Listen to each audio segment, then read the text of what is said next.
তারেক রহমান মির্জা ফখরুলের বিরুদ্ধে বিএনপির সালাউদ্দিন আহমেদ কার্যত বিরাট ঘটনা ঘটিয়ে দিচ্ছেন, মজার আলোচনা।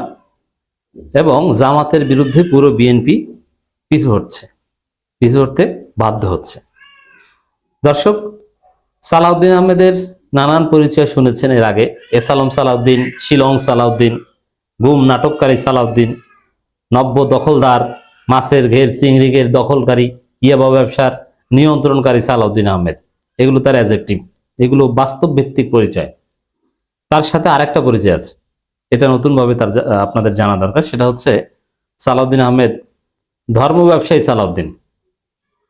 চেহারা যদি তাকান, দাড়িও নাই, মোছও নাই।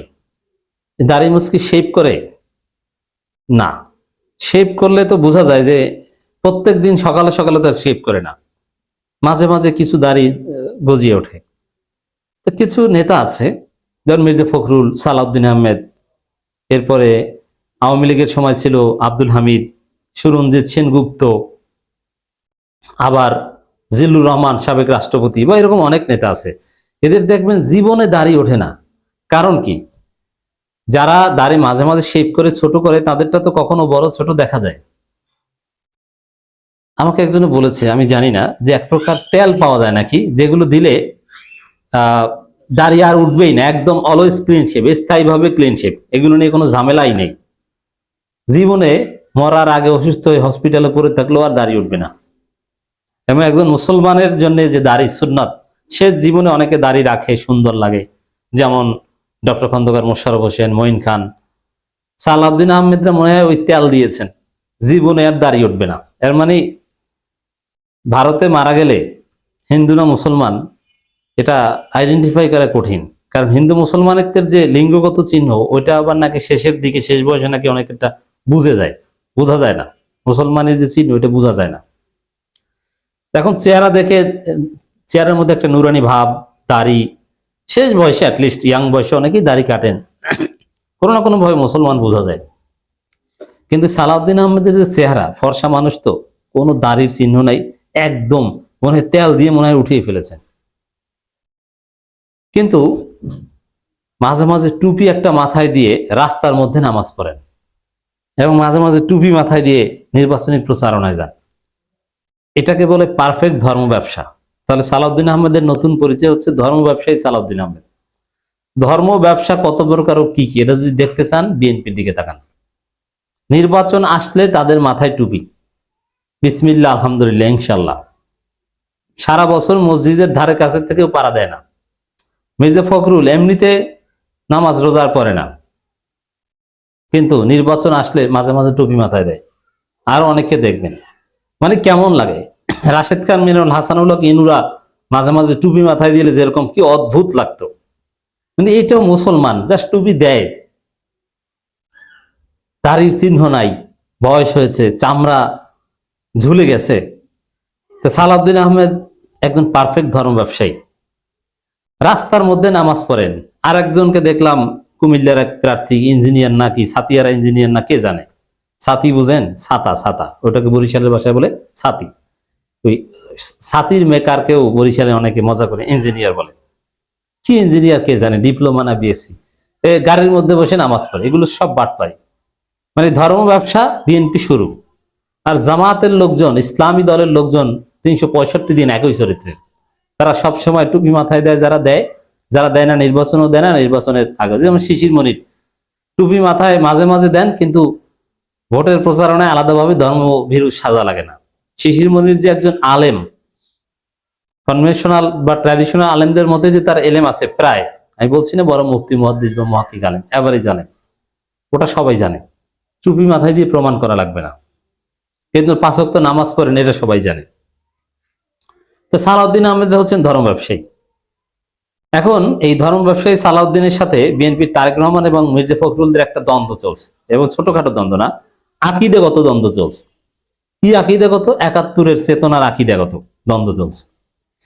আপনারা দেখেছেন যে তারেক রহমান, তিনি ভারতের প্রেসক্রিপশনে সেই 71-এর চেতনা ব্যবসা শুরু করেছেন। তারেক রহমান বলেছেন, স্পষ্টভাবে বলেছেন, একদম হাসিনার ভাষায় বলেছেন, যে জামাত 71 সালে কি করেছিল মনে রাখতে হবে, এবং মানুষ 71 সালে দেখেছে। অথচ তারেক রহমানের মুখে কথা মানায় না, কারণ তিনি রাজাকারদের সাথে, স্বাধীনতা বিরোধীদের সাথেই রাজনীতি করেছেন, তার বাবা, তার মা, সবাই। এবং ওইটাকে ভুলে যে ফরওয়ার্ড হওয়ার থিওরিতে তারেক রহমান নিজে বিশ্বাসী ছিলেন, অনেকবার বলেছেন। এবং তারেক রহমান হুঙ্কার আছে, গর্জন আছে, যে যাকে তাকে রাজাকার বলবেন, এটা চলবে না। তারেক রহমান নিজে এখন যাকে তাকে রাজাকার বলা শুরু করেছে। এর মানে 71 ব্যবসা করছেন স্পষ্টভাবে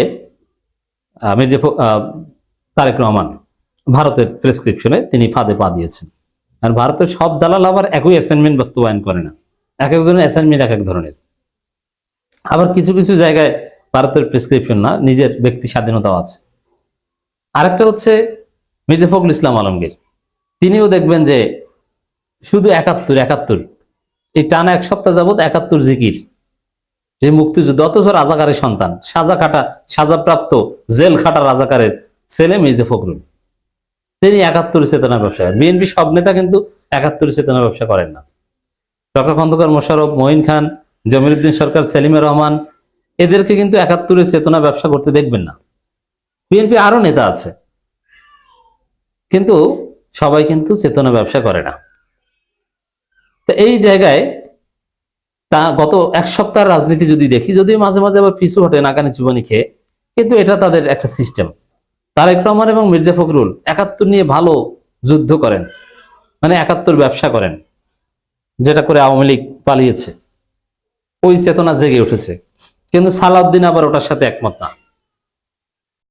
যেই সময়টায় আমি যখন কথা বলছি বাংলাদেশে শুক্রবার, একই দিনে মির্জা ফখরুলের চেতনা ব্যবসার বক্তব্য পেয়েছি।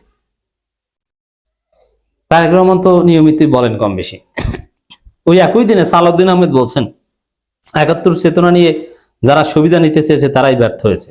এর মানে 71 ব্যবসায় সালাউদ্দিন রাজি না। এবং তিনি আগেও বলেছেন স্বাধীনতার পক্ষে বিপক্ষের বিভাজন আমরা চাই না, এটা আমরা বিশ্বাস করি না, এটা আওয়ামী লীগ করত। এবং একটা দেশ স্বাধীন হয়ে যাওয়ার পর স্বাধীনতার বিপক্ষের বলতে কেউ থাকে না। সালাউদ্দিন আহমেদ কিন্তু এই কথা বেশ কয়েক মাস আগে থেকে বলে আসছেন। তাহলে দর্শক, তবে সালাউদ্দিন আহমেদ জামাতকে 71 দিয়ে ঘায়েল করেন না, বেসিক্যালি তিনি 71 চেতনা ব্যবসারই বিরুদ্ধে, যেটা তারেক এবং ফখরুল করছেন। তবে জামাতকে ধর্ম ব্যবসায়ী বলেন। কিন্তু মজার বিষয় হচ্ছে যে সালাউদ্দিন আহমেদ নিজেই সবচেয়ে বড় ধর্ম ব্যবসায়ী। তাহলে এই যে 71 চেতনা নিয়ে যারা সুবিধা নিতে চেয়েছে তারাই ব্যর্থ হয়েছে, এটা থেকে স্পষ্ট বোঝা যায় যে সালাউদ্দিন আহমেদ মির্জা ফখরুল এবং তারেক রহমানের আকীদায় বিশ্বাস করেন না, তাদের মধ্যে যা আকীদাগত দ্বন্দ্ব চলছে। আর আমরা এই ব্যাখ্যা আগেও দিয়েছি যে সালাউদ্দিন আহমেদ তিনি প্রধানমন্ত্রী হতে চান তারেক রহমানকে মাইনাস করে, আর মির্জা ফখরুলের সামনে দলের প্রধান হবেন কিংবা প্রধানমন্ত্রী হবেন সালাউদ্দিন আহমেদ, এটা আবার মির্জা ফখরুল সহ্য করতে পারবে না। এই কারণে তাদের আকীদা মিলবে না, এটা স্বাভাবিক।